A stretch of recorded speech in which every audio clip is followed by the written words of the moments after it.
Hello everyone, welcome to Sanmarga classes. 7ನೇ ಪ್ರಶ್ನೆ, ನ್ಯಾಯಾಂಗ ಎನ್ನುವಂತಹ ಚಾಪ್ಟರ್ ಇಂದ ಜಿಲ್ಲಾ ಕಂದಾಯ ನ್ಯಾಯಾಲಯಗಳ ನ್ಯಾಯಾಧೀಶರು ಯಾರಾಗಿರುತ್ತಾರೆ?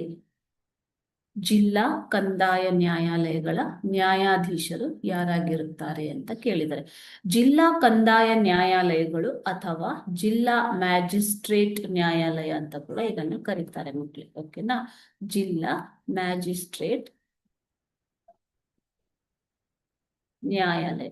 ಸೊ ಈ ನ್ಯಾಯಾಲಯಗಳ ಜಿಲ್ಲಾಧಿಕಾರಿ ಈ ನ್ಯಾಯಾಲಯಗಳ ನ್ಯಾಯಾಧೀಶರಾಗಿರುತ್ತಾರೆ. ಓಕೆನಾ? ಯಾರು ಈ ಜಿಲ್ಲಾ ಕಂದಾಯ ನ್ಯಾಯಾಲಯಗಳ ನ್ಯಾಯಾಧೀಶರಾಗಿರುತ್ತಾರೆ? ಜಿಲ್ಲಾಧಿಕಾರಿ. ಆಯಾ ಜಿಲ್ಲೆಯ ಜಿಲ್ಲಾಧಿಕಾರಿಗಳು ಜಿಲ್ಲಾ ಕಂದಾಯ ನ್ಯಾಯಾಲಯದ ನ್ಯಾಯಾಧೀಶರಾಗಿರುತ್ತಾರೆ. ಈ ನ್ಯಾಯಾಲಯವು ಎಲ್ಲ ಜಿಲ್ಲೆಗಳಲ್ಲೂ ಇರುತ್ತದೆ ಮಕ್ಕಳೇ. ಓಕೆ. ತಹಸೀಲ್ದಾರ್ ಮತ್ತು ಉಪ ವಿಭಾಗಾಧಿಕಾರಿಗಳ ನ್ಯಾಯಾಲಯಗಳು ನೀಡುವ ತೀರ್ಪಿನ ವಿರುದ್ಧ ಸಲ್ಲಿಸುವ ಮೇಲ್ಮನವಿಗಳನ್ನ ಸ್ವೀಕರಿಸಿ ವಿಚಾರಣೆಯನ್ನ ಇವು ನಡೆಸುತ್ತವೆ.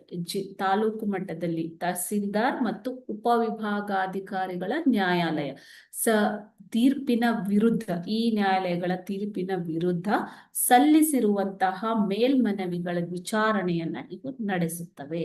ಓಕೆ. ಸೊ ಡೆಪ್ಯೂಟಿ ಕಮಿಷನರ್ ಅಥವಾ ಜಿಲ್ಲಾಧಿಕಾರಿ ಈ ನ್ಯಾಯಾಲಯಗಳ ನ್ಯಾಯಾಧೀಶರಾಗಿ ಇರುತ್ತಾರೆ. Thank you.